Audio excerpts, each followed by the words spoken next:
C'est votre Power Mindset Coach Céline Legault et bienvenue dans le podcast On se parle des vraies affaires parce que tout part de soi. Ici, on invite les femmes à être des Power Ladies. Une Power Lady, c'est une femme qui se tient debout dans sa vérité. Elle assume son pouvoir personnel, elle a confiance en elle, elle a la mission de donner le meilleur d'elle-même et a le courage de sortir de sa zone de confort pour créer la vie de ses rêves. Let's go! Bienvenue dans l'univers des Power Ladies et à ce nouvel épisode 12 bénéfices. Pourquoi c'est vital pour tous les entrepreneurs de faire un bilan de fin d'année? Entre nous, est-ce que tu fais le bilan de ton entreprise à chaque fin d'année? Est-ce que tu soupires ou que tu roules même tes yeux à l'envers juste à y penser ou à l'idée de le faire? Est-ce que tu as le sentiment que c'est une perte de temps? Tu sais, être entrepreneur, c'est en fait un appel à une croissance accélérée, mais c'est aussi d'être constamment en relation. On est en relation avec son entreprise, on est en relation avec ses clients, on est en relation avec les prospects, on est en relation aussi avec soi-même. Et tout comme une relation amoureuse, c'est vraiment important de prendre une pause pour faire le bilan de sa relation avant d'embarquer dans une nouvelle relation de couple. Mais tu le sais, probablement que tu connais déjà sûrement des personnes qui passent d'une relation à l'autre sans même prendre le temps de faire un bilan ou de faire une pause. Puis ces personnes-là se retrouvent la plupart du temps toujours avec le même genre de relation, les mêmes problèmes, les mêmes patterns, les mêmes résultats. Puis ils se demandent comment ça se fait qu'elles sont encore là. Alors, tu le sais, Einstein l'a si bien dit, la définition de la folie, c'est de répéter les mêmes actions en espérant un résultat différent. Bien, c'est la même chose, exactement la même chose en ce qui concerne l'entrepreneuriat. Je vois tellement, mais trop souvent, des entrepreneurs planifier la prochaine année sans même avoir fait le bilan de l'année précédente, puis elles se retrouvent à se demander comment ça se fait qu'elles font du surplace encore, comment ça se fait que certaines stratégies fonctionnent toujours pas, puis comment ça se fait qu'elles sont plafonnées, soit dans le nombre de ventes, dans leur revenu mensuel, le nombre d'abonnés, les clients ou leurs prospects ou le manque d'impact qu'elles ont ou qu'elles ressentent sur les réseaux sociaux. Alors aujourd'hui, j'ai eu envie de te partager 12 bénéfices. Pourquoi c'est vital de faire un bilan de fin d'année. Puis j'exagère pas sur le mot vital, parce que dans vital, il y a le mot vie. Hein? Cela va déterminer la durée de vie de ton entreprise, de tes ambitions, mais aussi de tes grands rêves. Mais s'il vous plaît, pas de jugement, pas de culpabilité ici. On est des Power Ladies, c'est juste des prises de conscience, de la bienveillance pour poser des actions différentes. Alors, numéro 1, célébrer tes réussites. Un bilan, ça te permet de reconnaître puis de célébrer tout ce que tu as accompli durant la dernière année. Qu'il s'agisse de grands succès ou de petites victoires, et là, je te le dis, tout doit être célébré. Cette reconnaissance-là va booster ta confiance puis ça va te motiver pour l'année à venir. Numéro 2, apprendre des défis auxquels tu as fait face durant l'année. Parce que quand tu vas faire ton bilan, tu vas pouvoir identifier ce qui n'a pas fonctionné. Tu peux en tirer des leçons qui sont précieuses pour éviter justement de répéter les mêmes erreurs. Parce que ce qu'on considère souvent comme des erreurs ou des échecs, chaque échec reste un échec tant et aussi longtemps qu'on ne prend pas le temps de comprendre et de retirer les leçons de la situation.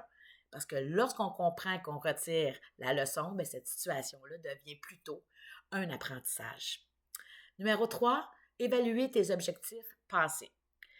Faire ton bilan te permet de revoir les objectifs que tu t'étais fixés au début de l'année précédente, puis de voir si tu les as atteints, si tu les as dépassés, ou encore de mesurer tes progrès, ou peut-être même de réaliser que tu les as complètement oubliés. Ça va t'aider vraiment à comprendre si ces objectifs-là étaient peut-être, s'ils étaient réalistes, s'ils étaient alignés, puis pertinents. Ça va aussi te permettre de rectifier le tir, prendre des actions qui sont différentes à poser si tu veux toujours atteindre cet objectif-là, ou peut-être que tu vas prendre la décision de laisser tomber cet objectif. Numéro 4, identifier tes forces et les compétences à développer. Effectivement, en faisant ton bilan, tu vas pouvoir repérer les domaines, tes forces, les domaines où tu excelles, puis ceux que tu as besoin de renforcer. Ça va te donner une vision plus claire des prochaines étapes pour assumer encore plus la Power Lady qui est en toi, mais aussi de reconnaître tes forces et de poursuivre ton évolution, ton développement professionnel avec les compétences que tu vas avoir à développer. Numéro 5, prendre pleinement conscience de ton évolution. Un bilan, ça t'offre une pause, ça t'offre une perspective globale sur tout le chemin que tu as parcouru, parce que je suis certaine que tu as parcouru un très long chemin dans la dernière année. Puis ça te démontre à quel point tu as grandi en tant qu'entrepreneur, mais aussi en tant que femme. Numéro 6, faire le tri dans tes priorités. En te posant les bonnes questions, tu vas pouvoir éliminer certains projets, peut-être refuser des activités, stratégies ou alliances qui sont plus alignées avec tes valeurs ou tes objectifs. Tu vas pouvoir comme ça sauver du temps, de l'énergie et de l'argent, en plus d'alléger ta charge mentale, puis tu vas ressentir un sentiment de liberté, de légèreté pour le début de la prochaine année. Numéro 7, clarifier ta vision pour ta planification. Avant de planifier la prochaine année ou une nouvelle année, c'est essentiel de comprendre où tu te trouves actuellement. Le bilan te crée une base solide pour ce que tu veux faire plus ou ce que tu veux faire moins ou ce que tu veux plus faire du tout pour fixer tes objectifs qui vont être réalistes et alignés pour l'année qui s'en vient. Numéro 8, renforcer ton sentiment d'accomplissement. Un petit tape sur l'épaule. Souvent, on passe d'une action, un objectif à l'autre. Mais en prenant le temps de faire ton bilan, tu vas réaliser tout ce que tu as traversé, tous les défis que tu as relevés et tout ce que tu as accompli, ce qui peut t'apporter un sentiment de satisfaction, de reconnaissance, de gratitude, puis un très bon boost de confiance. Numéro 9, améliorer ta stratégie d'affaires. Bien, en fait, ton bilan va te permettre d'analyser ce qui a bien ou moins bien fonctionné. Tu vas pouvoir ajuster tes stratégies pour maximiser tes résultats et ça va inclure tes offres, tes méthodes de communication, ton marketing, en fait, toute ton approche globale. Numéro 10, faire un bilan, c'est aussi prendre le temps de recharger tes batteries, autant émotionnelles que mentales. Faire un bilan, c'est un moment de pause, un moment de réflexion. Ça te permet de ralentir pour mieux grandir, ralentir pour mieux s'épanouir, ralentir pour mieux réussir, prendre du recul, commencer une nouvelle année avec une énergie renouvelée puis une vision claire et précise. Numéro 11, créer une base pour l'innovation. Un bon bilan, là, ça met en lumière aussi les opportunités qui ont peut-être pas été exploitées et puis ça t'encourage à innover pour te démarquer davantage dans ton marché. Et le numéro 12, ça te permet d'aligner ton entreprise avec ta vie personnelle. Le bilan te donne l'occasion aussi de vérifier si ton entreprise est toujours en phase avec tes valeurs, tes aspirations, tes ambitions et qu'elle ne nuit pas à ta vie personnelle. Mais c'est aussi pour t'assurer d'être le plus en harmonie, avec le plus d'équilibre dans chacune des sphères de ta vie. Alors, en résumé, voici les 12 bénéfices pourquoi c'est vital de faire un bilan de fin d'année. Numéro 1, célébrer tes réussites. C'est le temps de fêter. Wouhou! Numéro 2, Apprendre des défis auxquels tu as fait face durant l'année. Alors, tu tapes sur l'épaule. Évaluer tes objectifs passés, c'est le numéro 3.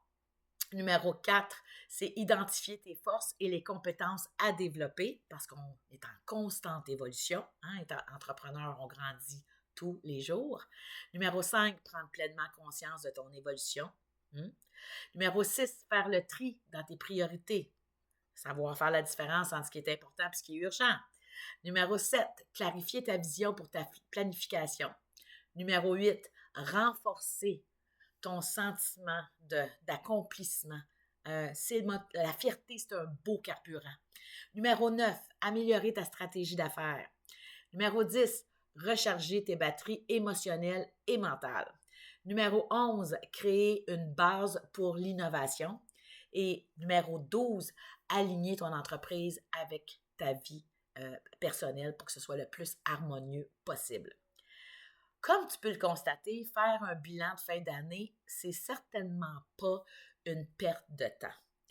Au contraire, c'est aussi, c'est pas juste un exercice de réflexion non plus.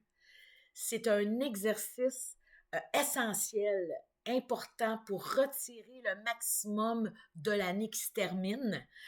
C'est un véritable levier pour grandir, aligner ton entreprise sur le succès que tu veux, mais surtout sur celui que tu mérites pour la prochaine année. C'est également une façon de te préparer adéquatement pour démarrer la nouvelle année avec intention, avec clarté, puis avec confiance. Alors toi, dans tout ce que je t'ai partagé, dans les 12 bénéfices vitaux pour faire ton bilan de fin d'année, qu'est-ce qui résonne le plus en toi dans la puissance de faire un bilan? Est-ce que c'est une tradition pour toi d'en faire un à chaque année ou encore est-ce que tu vas commencer cette année à en faire un? C'est à toi de voir, mais je te remercie d'avoir été là. N'hésite pas à t'abonner à mon podcast sur ta plateforme d'écoute préférée et aussi à venir me rejoindre sur les réseaux sociaux. Tu peux m'écrire, tu peux me partager Instagram, Facebook, LinkedIn. C'est vraiment un honneur pour moi de pouvoir te lire. J'adore ça, ça me nourrit, ça me fait vraiment plaisir. Tu peux partager aussi cet épisode si tu crois que ça peut aider une de tes amies entrepreneurs qui, selon toi, fait partie de la communauté des Power Ladies. Puis si tu regardes cet épisode en vidéo puis que tu as aimé le contenu, n'hésite surtout pas à me mettre un petit thumbs up. À me partager tes commentaires sous la vidéo. Puis si ce n'est pas déjà fait, bien, pourquoi pas t'abonner à ma chaîne YouTube. Je t'y invite fortement pour rester à l'affût de chaque contenu que je vais publier. Alors, j'ai très, très hâte de te lire, d'échanger avec toi. C'est vraiment un privilège exceptionnel de pouvoir rester connecté avec toi. Ça me fait tellement plaisir. Et surtout, n'oublie jamais que tu as tellement plus de power que tu penses. Tu es prête pour le prochain pas dans ton évolution d'entrepreneur et sache que moi, je crois sincèrement en toi, fabuleuse Power Lady, et nous, on se revoit très bientôt. Merci d'avoir été là et j'espère sincèrement que tu as été inspiré et vitaminé par cet épisode. Pour ne rien manquer des prochains, abonne-toi au podcast On se parle des vraies affaires parce que tout part de soi. Si tu veux plus de I got the power, je t'invite à visiter célinelegault.com. Maintenant, ouvre tes ailes, déploie ton potentiel et rayonne à quel point tu es belle. Je te donne rendez-vous très bientôt, chère Power Lady, et santé à ta vie totalement vitaminée.